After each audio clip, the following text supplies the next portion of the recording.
TurtleWoW gave us the Classic Plus experience Blizzard never would. Entirely new quests, zones, and challenges crafted with passion. And now Blizzard's answer is a lawsuit. Not just any lawsuit.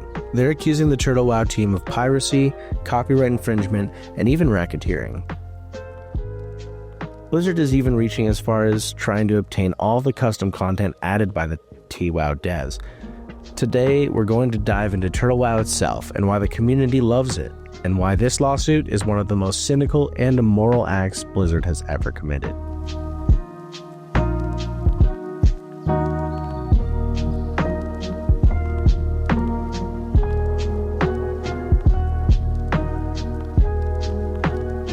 TurtleWoW isn't just another private server.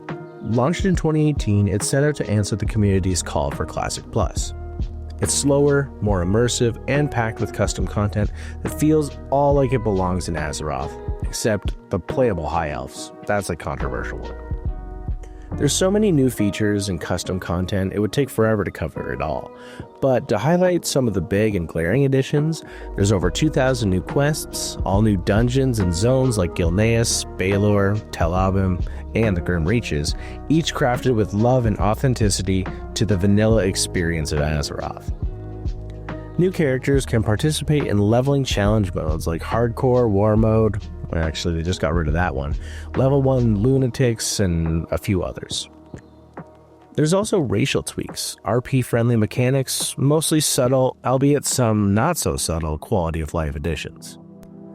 While it's been a short time for me on TurtleWoW, I've enjoyed every second, and I have become very fond of the community over there. And more importantly, I've been able to have one of the greatest World of Warcraft experiences that I've ever had, even if it might be for a short time. But while TurtleWoW has earned its reputation as the best Classic Plus experience, it's not without controversy either.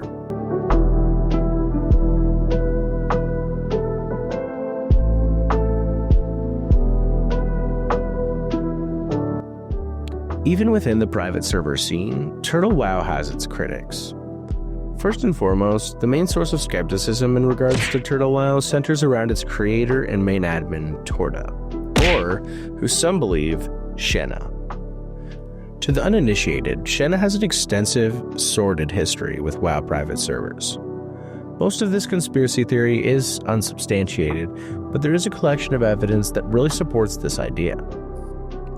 Furthermore, judging from the lawsuit filing, Blizzard too believes that this theory is not so conspiratorial, or at least that's how they're framing it. While I feel like the majority of TWoW players are mostly unaffected by this, it is still worth considering as the identity of the server owner is critical when determining how and where to place trust. Shenna has been involved in private servers for a long time now, and her most notorious move came when her and her partner were running the Elysium private WoW server. Then, her partner, Krog, spilled the beans of what was going on at the top. Shenna was selling gold, items, and characters, and allowing bots to exist if they paid her a tax. She also had some pretty damning things to say about the fans, and made very clear her thoughts about them, and her motivation was not the community, and it wasn't the game. Of course, it was money. Her and her partner Krog took everything and split, and killed one of the most popular WoW private servers that ever existed in the process. From what I can tell, pretending this were true, it hasn't really impacted the experience over at TurtleWoW, at least not yet. A rug pull could happen at any moment. The second main controversy around TurtleWoW is towards its monetization and in-game store. This is also a huge piece to fuel the legal fire. TWoW accepts donations and in return gives donators tokens which they can spend on the server's store. Now, the store is claimed to only provide cosmetics and fair quality of life items, and browsing through it myself would mostly agree. However, this is highly contentious and subjective, mattering most about where you draw the line.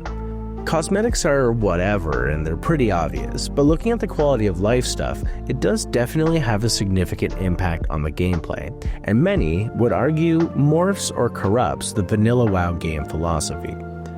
A 36-slot bag, vendor, auctioneer and bank companions, repair bots. What you would expect is mostly there, and I don't think it's as innocuous as the devs would like you to believe, though it's certainly not even as close to as egregious as RMT or even Blizzard's shops. Speaking of RMT, TurtleWoW does a great job at monitoring and stamping it out and banning bots, which they seem pretty strict about. In the open world, I haven't encountered any of them. There's also been some allegations about broken promises, as some players feel ignored or misled about missing features like the Scarlet Monastery raid, Outland, and class fixes, but I am less familiar or frankly sharing in those concerns. These concerns don't erase the fact that TurtleWoW is still one of the most lovingly built WoW experiences out there, but it's worth remembering, no community project is perfect, and transparency does matter.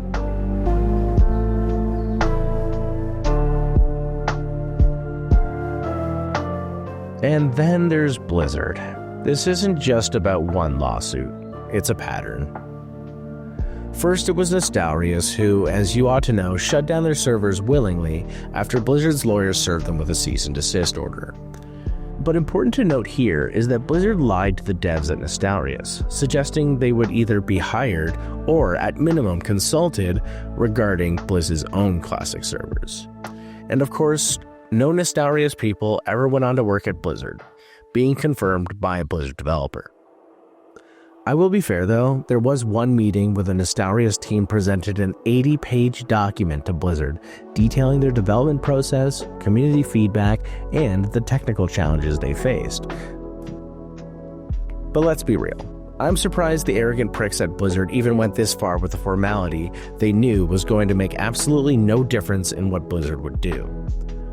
It's also hilarious how the bootlickers at Nostalrius would give Blizzard their work for literally nothing but a hollow and transparent suggestion they might get a job.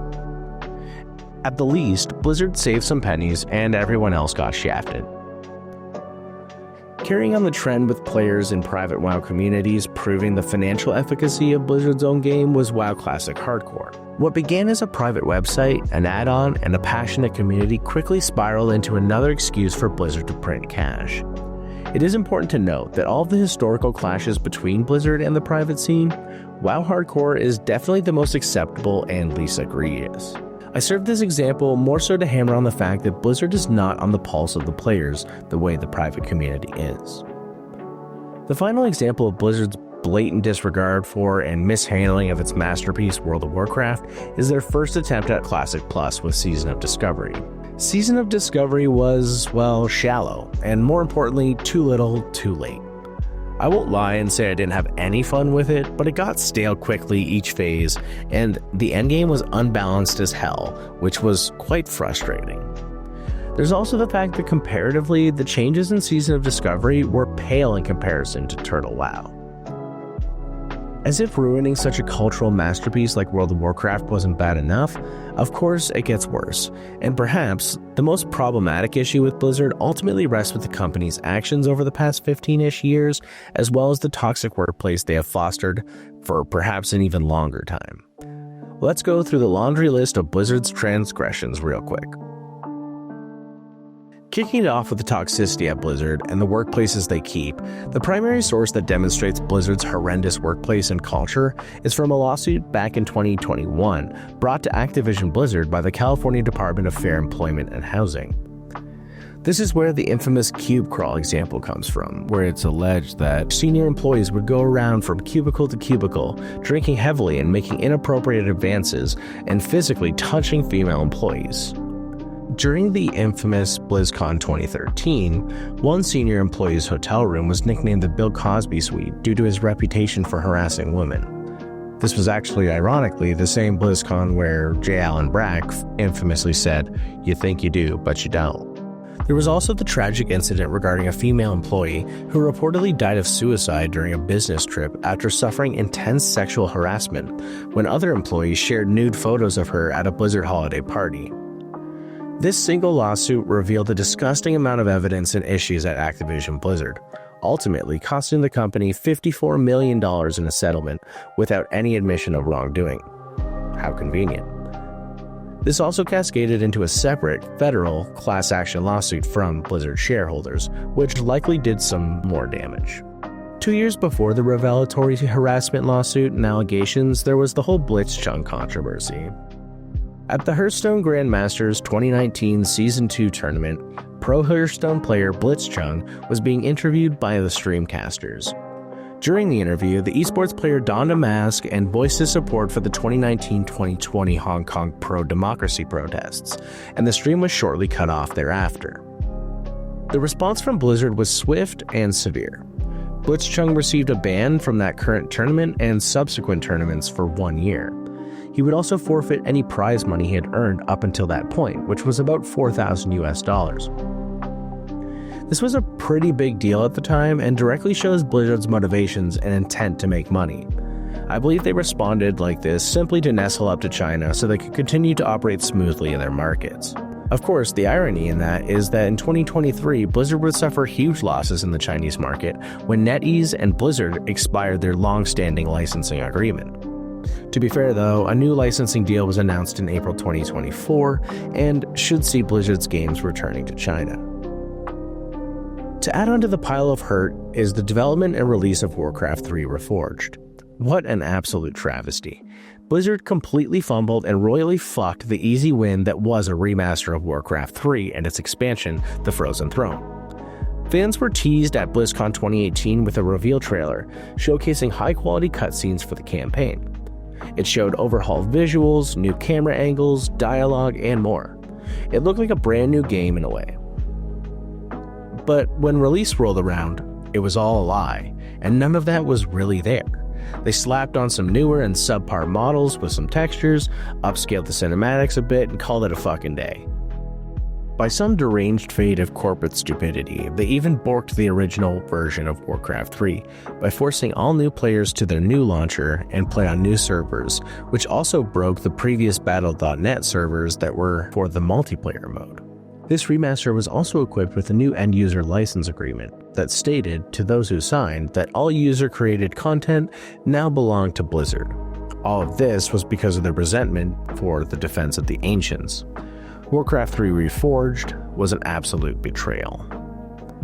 And lastly, the one that even normie WoW players are experienced with, Blizzard's outright refusal to deal with the RMT and bot problems in their game, as well as their continued condescension and patronization of their player base, and ultimately, the active desolation of their own masterpiece. This one needs barely any fanfare. It's a time-honored and glaring issue at Blizzard and players have faced. This problem has completely gutted and undermined the WoW Classic era experience. It was bad in 2019 already, and it's continued to get worse and worse, even with ban waves. The truth is, so much about the best things of WoW came from the fans, and the brilliant and passionate people that once made the WoW experience what it was are basically all gone. And Blizzard only ever swoops in once there's money on the table, just to give us the bare minimum, and then run it into the ground, all with Activision and now Microsoft laughing maniacally in the background.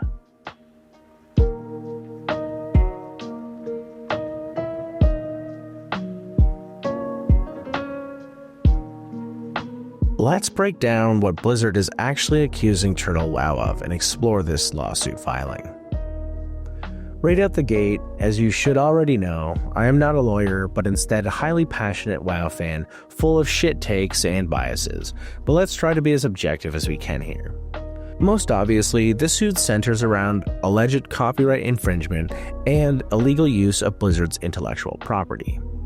The filing elaborates by pointing to the fact that TurtleWoW distributes a modified client which they brand as a pirated product. I think this part is plain and obvious. TurtleWoW definitely falls under a legal definition of copyright infringement, as virtually every private server for any game ever has, and every player knows it. The download is right on the front page of the website, let's be real, and once installed, the login screen even has Blizzard's logo and an acknowledgement that WoW is Blizzard's intellectual property.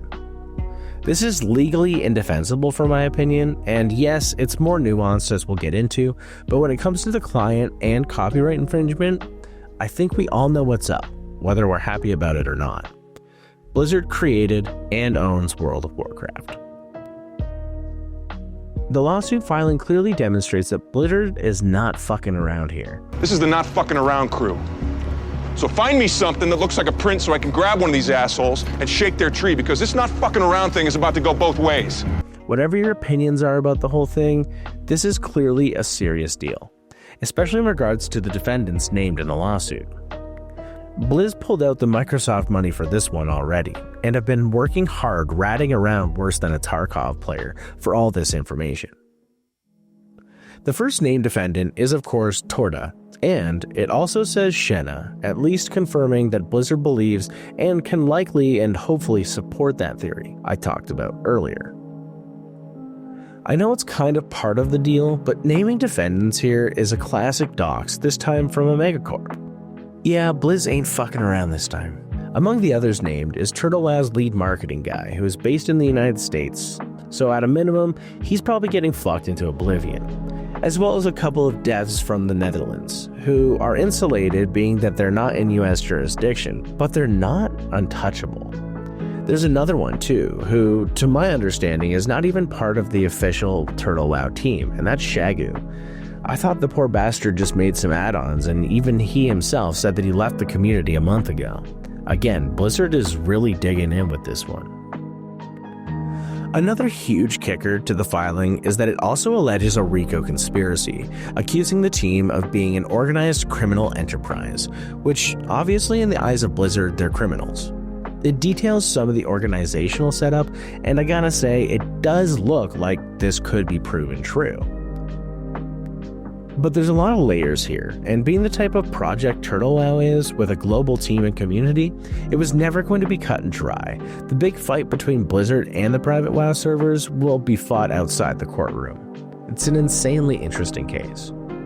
So with all that said, what brought the hammer of Blizzard down on TurtleWoW? There's a few huge reasons. 1.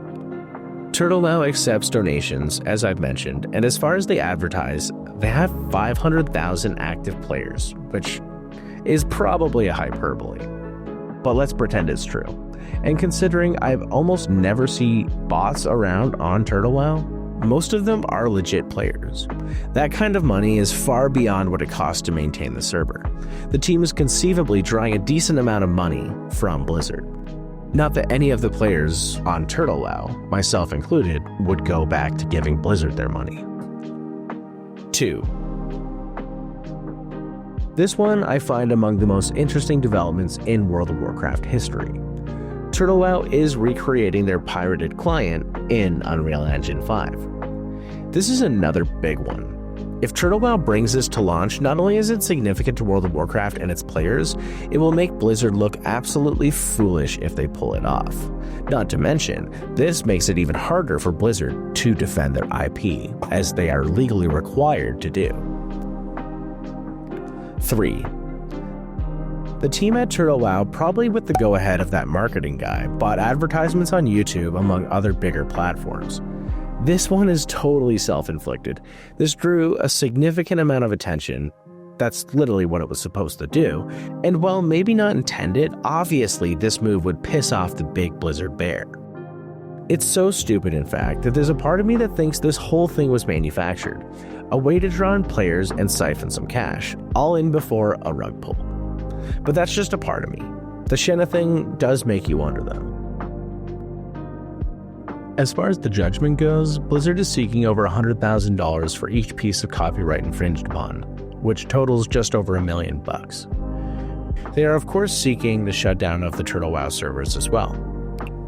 As if those two weren't bad enough, the worst and frankly most disgusting part of the judgment Blizzard is seeking is in regards to the content the TurtleWoW team has developed and implemented on their own.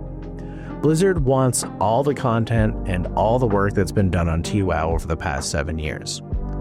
How ridiculous is it to sue people you are claiming are stealing from you, just to in return steal from them?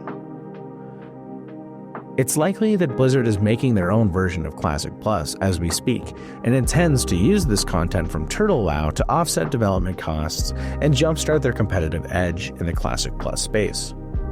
At least when it comes to this, I hope Blizzard doesn't get an iota of content from TWoW. It's almost like they know if they tried, they'd still make something that pales in comparison to the private server offerings. I say make these corporate sluts put their money and advertised skills on the table and actually create something of value for once in their recent history. Regardless of yours or my opinion of the structure of intellectual property law, Blizzard has a responsibility to maintain and defend its IP. WoW has been a repeat money printer for the company, and they would never throw it away, especially after they fumbled literally everything regarding Dota. While I vehemently disagree with the course of action Blizzard chose to take, it's certainly in the confines of the law, and they're right. At least in the US, Blizzard has this one in the bag. Needless to say, Blizzard sucks, as we all knew. The legend that helped shape us and us shape them has died, and in its place, a specter, rotten to the core. There's no way modern Blizzard can pull off a fraction of what the private scene has, and even if they try, I wouldn't really consider supporting it after this. Would you? Do I think Blizzard will win legally? 100%. They've got money, Microsoft's backing, and IP law is brutally one-sided. But do I think they're right? Absolutely not. This lawsuit is corporate overreach at its worst, punishing those who deliver what Blizzard could not, with creativity and passion while protecting their profits. Not to mention, none of this would be an issue if Blizzard were actually competitive and gave a good version of World of Warcraft to their demanding customers, who, let me remind you, are itching to spend cash.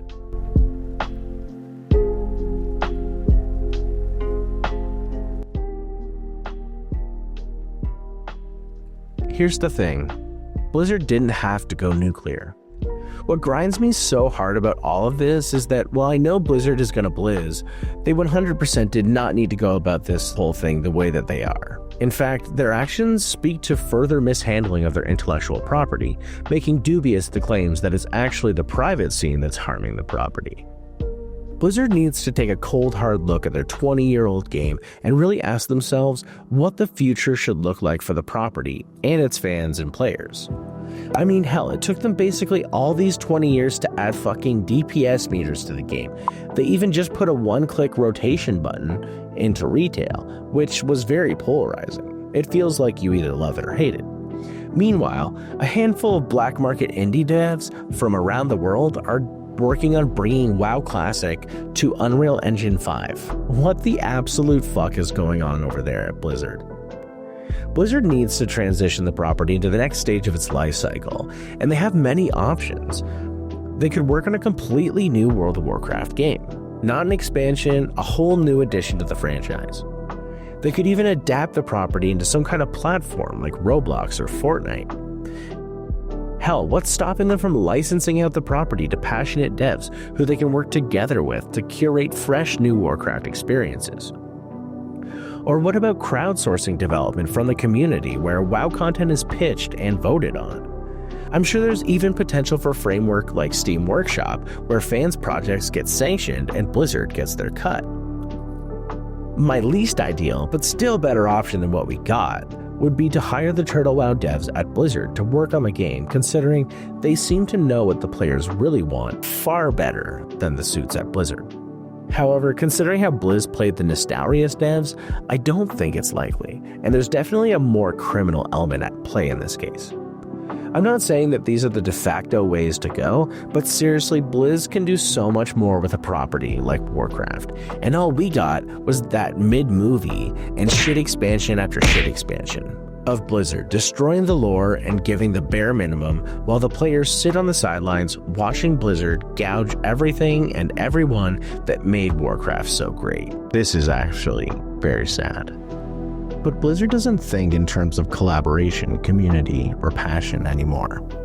They see us as whales, not partners. For most, not even real fans.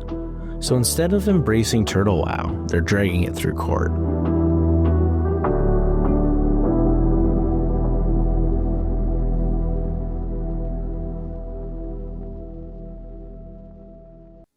Now, before I wrap all this up, I want to be fair. Because as much as I've been burned by Blizzard, and believe me, I've been run afoul by their crap for over a decade now, I'd be lying if I said that they didn't also give me thousands of hours of joy and create one of the greatest IPs of all time.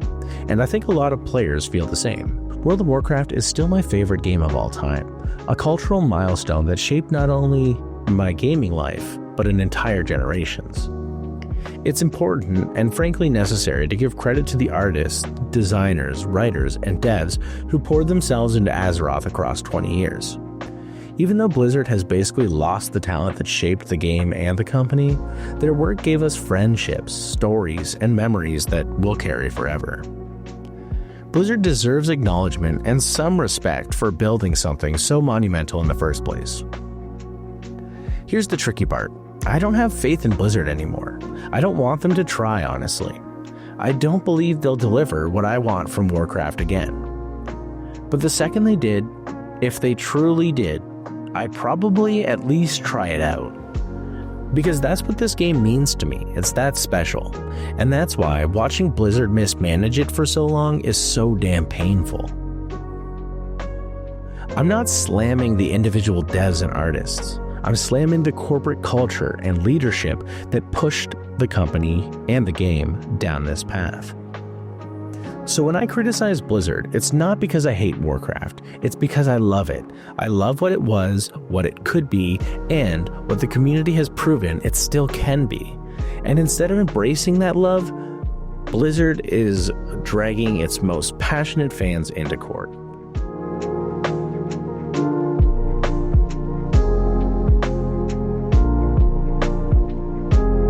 WoW has transcended intellectual property.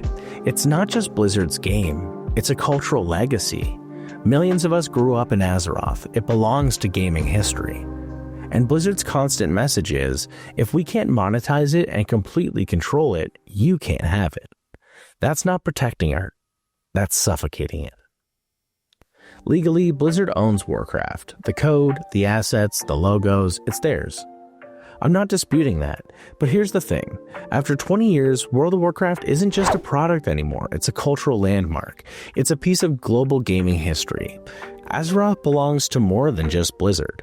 It belongs to the millions of players who grew up inside it, and even those who made content which further pushed the bottom line of World of Warcraft.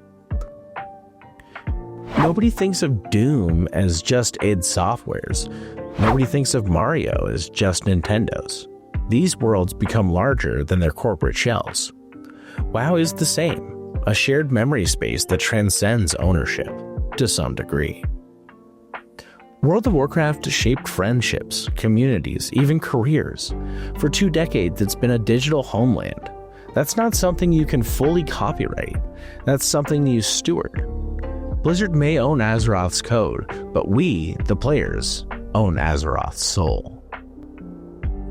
Yes, IP law says Blizzard has the right, but there's a difference between what's legal and what's right.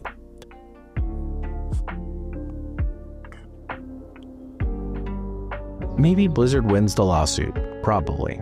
Maybe TurtleWoW gets shut down tomorrow. But here's the truth. They can't shut down the community.